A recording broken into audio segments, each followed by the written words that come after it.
Bismillahirrahmanirrahim. Assalamualaikum warahmatullahi wabarakatuh. Hai teman-teman, berjumpa lagi dengan aku Bayu Di Cahyono di UBDC Channel.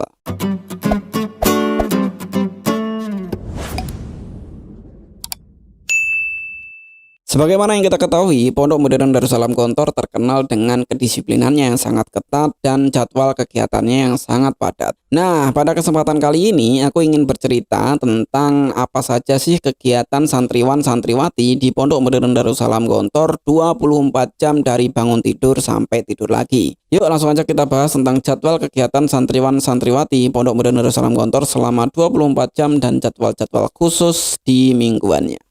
Umumnya, santriwan dan santriwati di Pondok Modern Darussalam Gontor itu dibangunkan 15 menit sebelum datangnya waktu sholat subuh. Umumnya loh ya, rata-rata jam 4 sudah mulai dibangunkan. Sedangkan untuk santriwan-santriwati yang ingin bangun lebih awal untuk melaksanakan sholat tahajud, itu bisa dibangunkan mulai dari jam 3 dengan syarat dia menuliskan namanya di kantor mudabir atau di kantor pengurus rayon, mencantumkan namanya, ingin dibangunkan jam berapa dengan diberi tanda biasanya pakai asduk gitu, kacu pramuka, itu biasanya ditalikan di lengan. Bagi teman-teman santriwan santriwati yang tidurnya pakai tanda itu, maka akan dibangunkan lebih awal, biasanya jam 3 atau jam 2 tergantung requestnya mau dibangunkan jam berapa. Tujuannya untuk apa? Yang mereka ingin melaksanakan sholat tahajud, biasanya kayak gitu. Tapi secara umum yang tidak pakai tanda itu nggak akan dibangunkannya 15 menit sebelum sholat subuh atau ya itu tadi jam 4. Setelah dibangunkan jam 4, santriwan-santriwati ini akan kemudian mengambil wudhu, kemudian duduk di depan asrama, di depan rayon, di depan kamar. Mereka duduk rapi di depan kamarnya, berjejer dengan siap membawa Al-Quran untuk membacanya. Nah, mereka membaca Al-Quran di depan rayonnya. Untuk putra, sholat berjamaah di masjid itu hanya ketika sholat maghrib untuk kelas 1 sampai dengan kelas 4 anggota. Sedangkan untuk kelas 5 itu dibagi menjadi 2. Ada yang sholat di asrama sebagai pengurus rayon yang membimbing anggota-anggotanya dari kelas 1 sampai kelas 4. Ada yang mungkin dia tidak kebagian menjadi pengurus rayon, jadi dia harus sholat 5 waktunya di masjid. Untuk kelas 6 juga dibagi menjadi 2 juga. Ada yang menduduki sebagai pengurus OPPM, Organisasi Pelajar Pondok Modern. Ada yang tidak menduduki OPPM, maka dia harus sholat 5 waktunya di masjid. Sedangkan untuk anggota dari kelas 1 sampai kelas 4 sholatnya di asrama kayak gitu. Nah, setelah membaca Al-Quran sambil menunggu datangnya sholat subuh, kemudian melaksanakan sholat subuh berjamaah di rayonnya masing-masing, di kamarnya masing-masing. Nah, jadwal imamnya ini bergilir, bisa dari kelas 5, bisa dari kelas 4, bisa dari kelas 3 intensif dan sebagainya. Jadi intinya digilir lah. Setelah melaksanakan sholat subuh, kemudian kembali membaca Al-Quran di depan rayon sampai kurang lebih 15 sampai 30 menit. Nah, ketika membaca Al-Quran ini, ada juga yang bertugas untuk piket kebersihan. Jadi nggak semuanya baca Quran ya. Misalkan satu kamar nih ada 20 orang loh ya, yang piket kebersihan dari 3 orang. Jadi 17 orang itu baca Quran, yang 3 orang piket kebersihan rayon, piket kebersihan asrama kayak gitu. Nah, setelah membaca Al-Quran kurang lebih sampai pukul 5.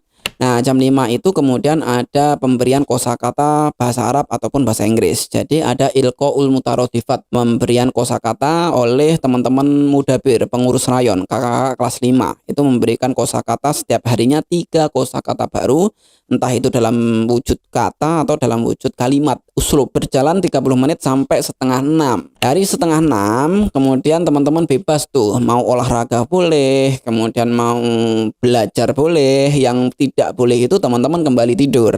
Nah, ada istilahnya nih kalau di Gontor, tidur ketika pagi itu namanya edding gitu ya. Edding, aku edding dulu lah, itu namanya dia ingin tidur tambahan di pagi hari. Itu nggak boleh, melanggar aturan. Kalau ketahuan bisa disiram pakai air gitu ya sama pengurusnya.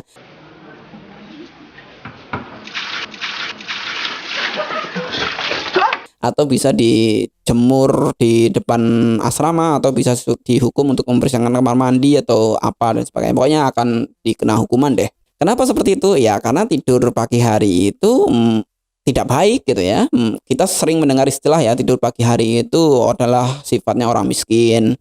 Keberkahan itu ada dalam awalnya, paginya. Jangan sampai pagi itu digunakan untuk tidur bangkong dan sebagainya.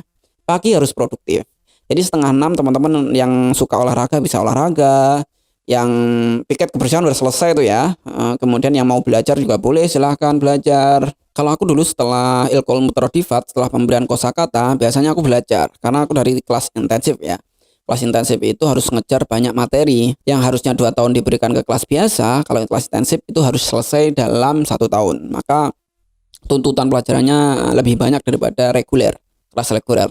Jadi jam setengah 6 tuh biasanya aku naik ke lantai 4 atau lantai 3, pokoknya lantai yang paling atas, lantai jemuran, itu aku belajar di situ. Mulai menghafal mutolaah, menghafal nahwu, menghafal sorof, menghafal macam-macam lah, hadis, tafsir dan sebagainya, macam-macam. Di situ aku gunain untuk menghafal. Nah, untuk teman-teman yang ingin menjadi santri Gontor, gunain pagi untuk menghafal. Karena ketika pagi hari itu otak kita masih fresh gitu ya. Ya, karena belum terganggu dengan beban tugas yang lain gitu. Jadi masih fresh, masih mudah untuk menghafalkannya.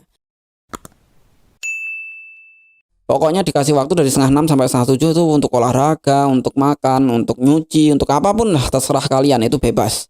Sampai setengah 7. Nah, setengah 7 ini teman-teman sudah harus siap-siap nih. Siap-siap untuk apa? Untuk berangkat ke sekolah. Biasanya nih aku setengah 7 itu sudah siap dengan pakaian yang rapi, dengan buku kita tenteng. Berangkat ke sekolah, selain bawa buku, biasanya juga bawa piring. Kenapa? Setengah 7 ya, setengah 7 itu sekalian berangkat ke kelas, mereka juga akan mampir ke dapur untuk makan dulu. Sebelum jam 7 kita sudah harus sampai di kelas. Jam setengah 7 itu kita udah keluar dari asrama, kita menuju ke dapur, makan, kemudian langsung ke kelas. Jam 7 mulai belajar sampai jam 9-an. Jam 9 itu istirahat, kemudian sampai setengah 10 nanti kita masuk lagi, belajar lagi.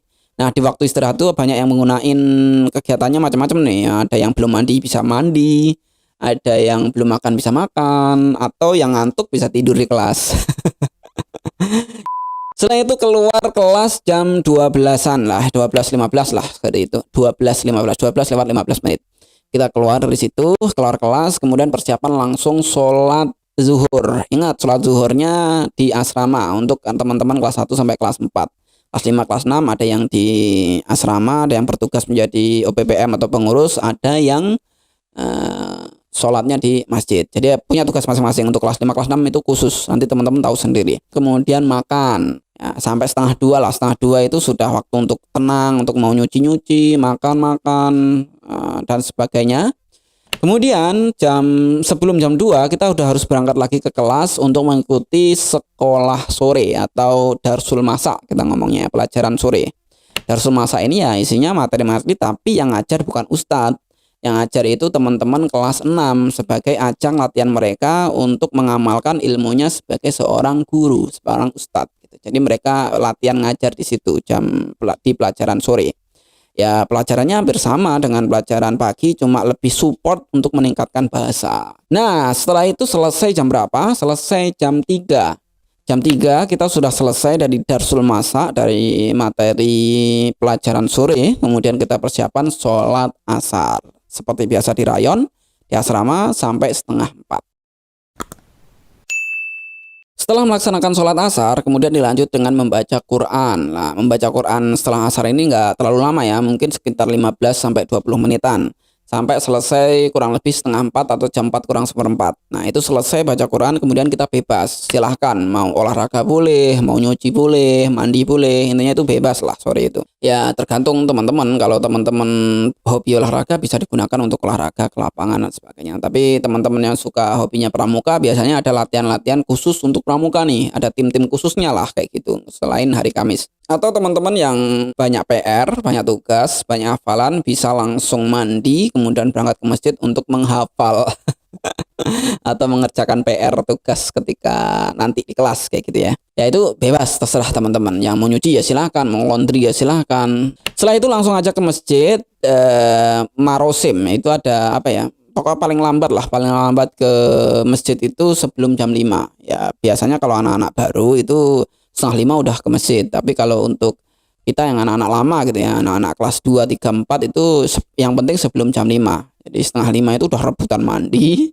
Saat jam 5 kurang seperempat kita udah lari-lari ke masjid kayak gitu. Kita ke masjid jam 5 itu kita langsung baca Quran terus sampai datang waktunya sholat maghrib. Setelah sholat maghrib, kita langsung pulang ke asrama. Nggak baca Quran di masjid, tapi baca Qurannya setelah maghrib itu di asrama, di depan kamarnya masing-masing. Kita baca Quran di situ kurang lebih setengah jam. Ya, kurang lebih setengah jam sampai setengah tujuhan. Nah, setengah tujuh itu kemudian selesai kita baca Quran. Kemudian kita harus melihat papan yang ada di kantor mudabir atau kantor pengurus rayon. Di papan itu biasanya ada dua tuh. Papannya hitam ditulis nama-nama siapa aja yang melanggar bahasa dan siapa aja melanggar kedisiplinan pada hari itu. Ini namanya mahkamah. Ya, mahkamah itu ya pengadilan lah, pengadilan untuk santriwan-santriwati yang melanggar pada hari itu. Ditulis namanya siapa, ngelanggarnya apa, kemudian di mana, kayak gitu. Misalkan kalau pelanggaran bahasa itu nama Bayu mengucapkan bahasa Indonesia di kamar mandi jam 4 sore, misalkan kayak gitu ya. Atau pelanggaran keamanan itu ada nama Bayu, dia melanggar keamanan karena dia tidak bawa kisunal, tidak bawa kisunal itu tas sendal. Sampai lupa istilahnya. Tidak bawa tas sendal kemudian dilaporkan. Nah, itu salah satu pelanggaran ya. Tas sendal, nggak bawa tas sendal itu suatu pelanggaran. Atau nggak pakai papan nama itu juga salah satu pelanggaran. Nggak boleh kan, nggak boleh nggak pakai papan nama dan nggak boleh nggak bawa tas sendal karena itu penting. Bagi yang namanya tidak tertulis di papan blackboard tadi ya silahkan makan, boleh. Setelah makan sampai jam setengah 8. Setengah 8 itu kemudian sholat isya. Loh, kok sholat isyanya setengah 8? Ya, di kantor ini meskipun waktu sholat isyanya masuk jam 7 ya tetap dilaksanakan setengah 8. Kenapa? Ya karena menyesuaikan jadwal itu tadi. Menyesuaikan jadwal makan ribuan santri gitu ya. Jadi tidak kemudian jam 7 tet gitu sholat itu enggak, setengah 8. Nah, setengah 8 kemudian habis sholat isya kemudian teman-teman langsung untuk menuju ke kelas lagi untuk belajar malam terpadu ya. Jadi belajar malam terpadu dengan wali kelasnya masing-masing. Di situ diawasi oleh wali kelas, menanyakan nih materi apa yang susah, materi apa yang belum dipahami kepada ustadz-ustadznya. Nah, di sana kemudian belajar sampai dengan pukul setengah 10 malam. Setengah 10 malam ini selesai, teman-teman boleh jajan, boleh jalan-jalan atau menyelesaikan urusan yang belum terselesaikan gitu ya. Bebas lah, terserah. Pokoknya setengah 10 itu silahkan istirahat. Sambil menunggu persiapan jam 10 itu harus sudah ada di asrama, duduk rapi di depan kamar, kita ambil wudhu dan sebelumnya ambil wudhu dulu, kemudian duduk rapi di depan kamar, kemudian doa bersama menjelang tidur. Baca doa bareng-bareng, kemudian absen malam dibacakan oleh pengurus rayon, setelah itu istirahat. Nah, istirahat ini pun juga diatur, ada yang piket malam, ada yang mau belajar dulu boleh asalkan tidak keluar dari rayon, tidak keluar dari asrama. Nah, selain kegiatan tersebut, setiap hari Selasa dan hari Jumat pagi setelah sholat subuh itu tidak baca Quran, tapi berkumpul di lapangan untuk mereka lari pagi atau senam santri. Selain itu juga ada hari Jumat itu libur, jadi liburnya itu hari Jumat, bukan hari Ahad atau bukan hari Minggu. Kalau di luar kan kita libur hari Minggu gitu ya, kalau di Gontor itu liburnya hari Jumat. Kemudian ada kegiatan muhadoroh. Kegiatan muhadoroh itu adalah latihan pidato, biasanya dilaksanakan setiap hari Kamis jam 10 pagi dan Kamis malam Jumat habis isya, dan hari Ahad ya, hari Ahad malam Senin malam. Kemudian juga ada pramuka. Pramuka ini dilaksanakan hari Kamis setelah sholat zuhur ya, setelah sholat zuhur makan kemudian pramuka, tidak ada kelas sore. Mudah-mudahan video ini bermanfaat untuk teman-teman yang ingin mendaftar ke Gontor ataupun bapak ibu-ibu yang saat ini putra-putrinya sedang belajar di Pondok Modern Darussalam Gontor. Jika bapak ibu-ibu dan teman-teman sekalian menganggap video atau konten-konten saya ini bermanfaat, bisa bantu channel ini untuk terus berkembang dengan cara klik like, subscribe, dan nyalakan loncengnya, share kepada teman-teman yang sekiranya membutuhkan informasi ini agar mereka juga tahu, mengenal lebih banyak lagi tentang dunia pesantren, dunia santri, khususnya Pondok Modern Darussalam Gontor. Bisa ditulis di kolom komentar masukan atau kritikan yang membangun, informasi-informasi yang melengkapi dari video-video saya, ataupun request mau bahas apa lagi di video selanjutnya, silahkan saja, sangat terbuka dan saya sangat rajin untuk membaca komentar-komentar dari bapak, ibu-ibu, dan teman-teman sekalian. Oke, terima kasih. Assalamualaikum warahmatullahi wabarakatuh.